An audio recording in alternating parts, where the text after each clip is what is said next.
Continuando con nuestra serie de estudios bíblicos para una vida abundante, vamos a hablar un poco acerca del Señor de mi vida, el Señor a quien yo sirvo.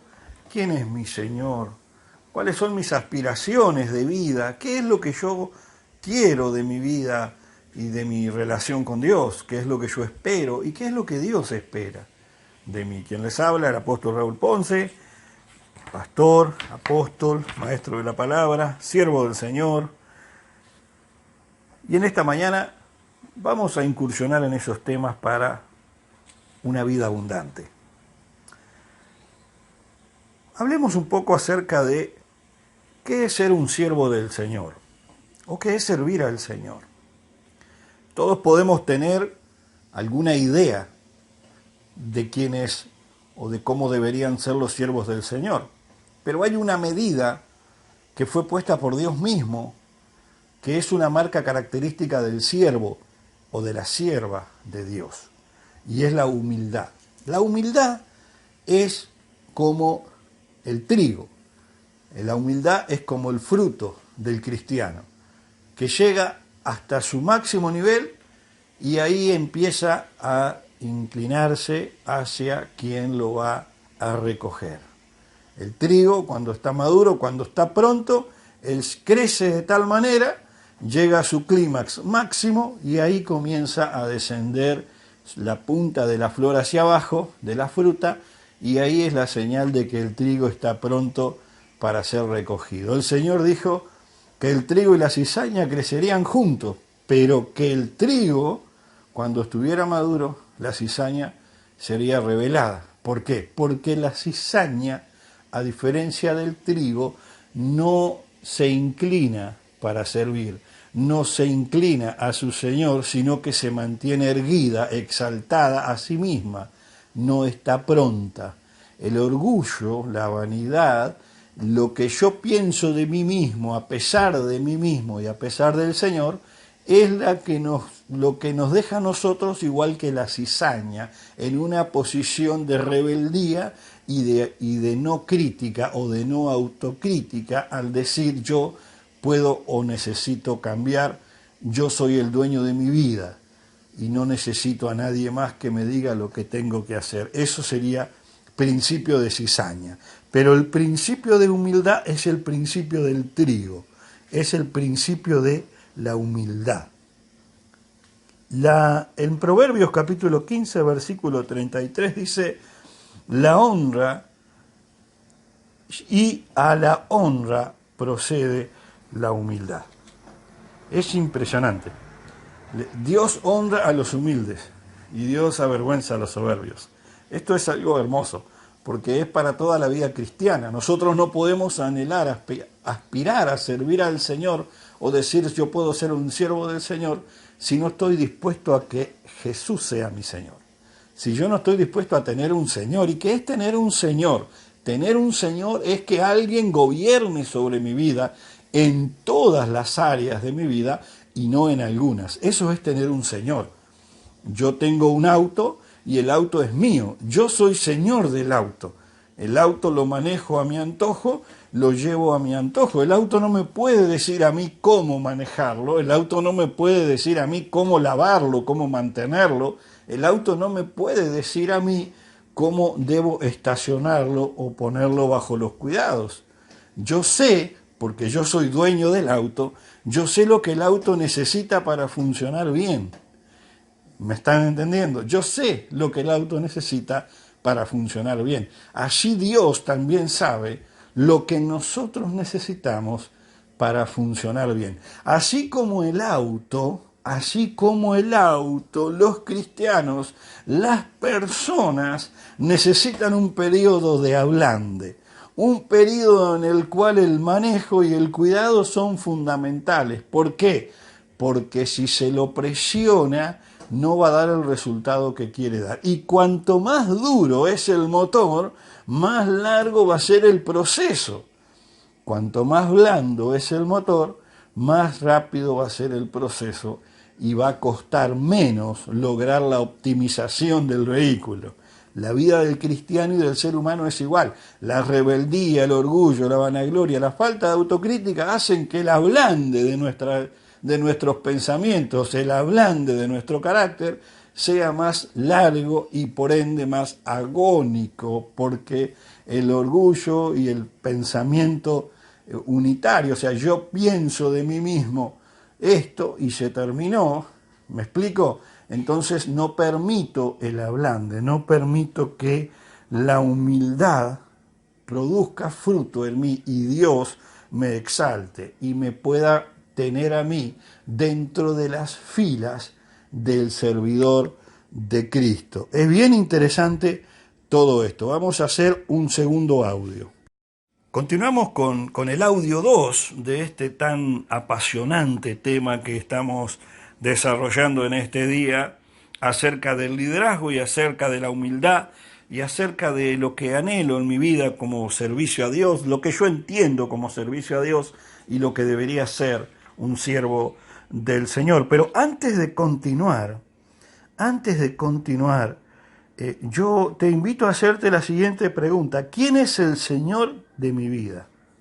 Pregúntate a ti mismo, ¿quién es el Señor de tu vida? No puedes pretender ser un siervo de Dios si Él no es tu Señor. Cristo dijo, ninguno puede servir a dos señores, porque aborrecerá al uno y amará al otro, o estimará al uno y menospreciará al otro. Eso está en Mateo 6:24. Los seguidores del Señor, no solamente son sirvientes de ellos mismos, sino que también son sirvientes de otros.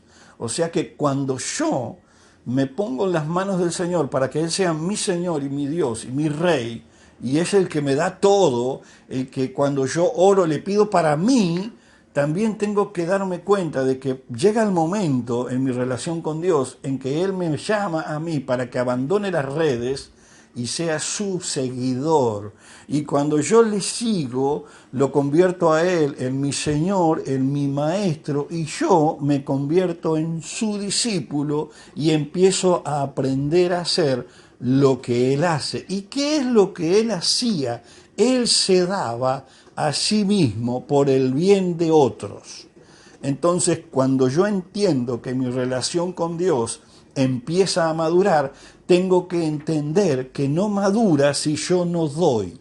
Y este es un principio. El que más tiene que dar, o el que menos tiene, más tiene que dar. Vieron que es una pregunta conceptual, es el concepto del tener y de la abundancia. ¿Se acuerdan la ofrenda de la viuda? Jesús dijo, ellos dan de lo que les sobran, pero ella da todo lo que tiene. Su ofrenda fue mejor recibida que la de los otros. Entonces, no trata de que yo soy un siervo de Dios por mis capacidades o por todo lo que tengo, sino que yo soy un siervo de Dios porque lo que tengo lo pongo al servicio del Señor. Ah, pero yo no sé teología, yo no sé de la Biblia, yo me sé apenas un versículo y mi vida es un desastre. Bueno, trabajá en ese versículo. Potencia tu vida a través de ese versículo. Pero el único que me sé es que todo lo puedo en Cristo que me fortalece. Perfecto, trabajemos en ese versículo. Pero ¿qué hago con todas mis fallas y con todos mis errores y con todos mis pecados? Cargalos al hombro y seguir caminando. ¿Por qué? Porque Él, Señor, prometió que estaría con nosotros todos los días. Y cuando yo digo todo lo puedo en Cristo que me fortalece, yo estoy diciendo de que voy a poder vencer mi orgullo, mi vanidad, mi recelo de mí mismo, y voy a lograr llegar a la meta, porque todo lo puedo en Cristo que me fortalece. El Señor me va a fortalecer cuando yo entiendo que Él está conmigo y cuando yo entiendo que Él me ayuda a lograr los objetivos. Y los objetivos fundamentales en el reino de los cielos es dar a los demás. Es el objetivo fundamental. Por eso Jesús dijo, ya tienen el Evangelio, ya tienen los dones, ya tienen el conocimiento, quédense en Jerusalén, va a venir el Espíritu Santo y después vayan y hagan discípulos a todas las naciones. Lo que recibimos no es para nosotros, lo que recibimos es para dárselos a otros. Lo poco que tengamos, lo poco que sepamos, lo poco que seamos, no es para nosotros, es para los demás. Ahí es cuando yo entiendo de que soy un líder. Ahí es cuando yo entiendo de que Dios me está llamando, cuando está en mi corazón esa necesidad de ayudar, esa necesidad de darle a otro, esa necesidad de esforzarme en ayudar o en apoyar a otras personas a pesar de mí mismo. Jesús se negó a sí mismo siendo Dios, a pesar de Él mismo, se dio por la humanidad y se dio por todos nosotros. Pero seguimos. ¿Cómo yo puedo lograr vencer mis debilidades para servir al Señor? Porque ponemos siempre excusas de que yo no puedo servir a Dios porque yo de pronto tengo algunas costumbres que atentan contra la buena costumbre del cristiano.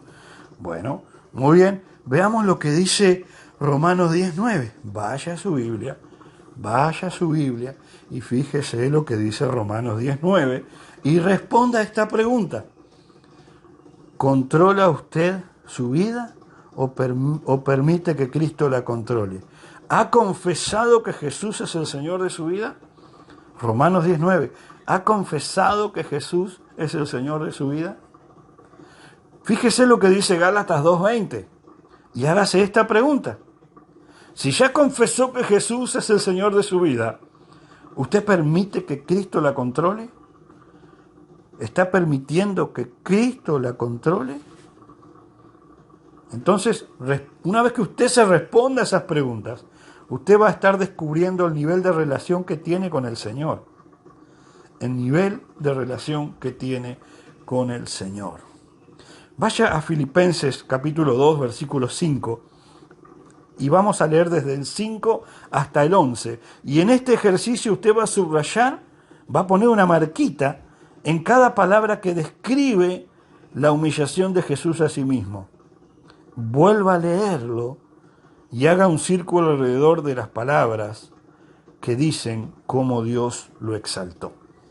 Esto es un ejercicio para que usted compare su vida a esos versículos. Acuérdese, Romanos 10:9, y hágase esta pregunta. ¿Usted ha confesado a Jesús como el Señor de su vida? ¿Jesús es el Señor de su vida? Y váyase a Gálatas 2:20 y hágase esta pregunta. ¿Jesús controla su vida?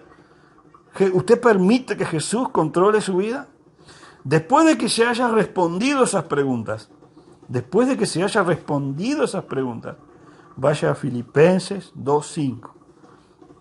El apóstol Pablo le pidió a los cristianos de Filipo que se sirvieran los unos a los otros como Jesucristo los servía a ellos. Pablo les recordó cuáles eran las fuentes de poder: compañerismo, unidad en Cristo.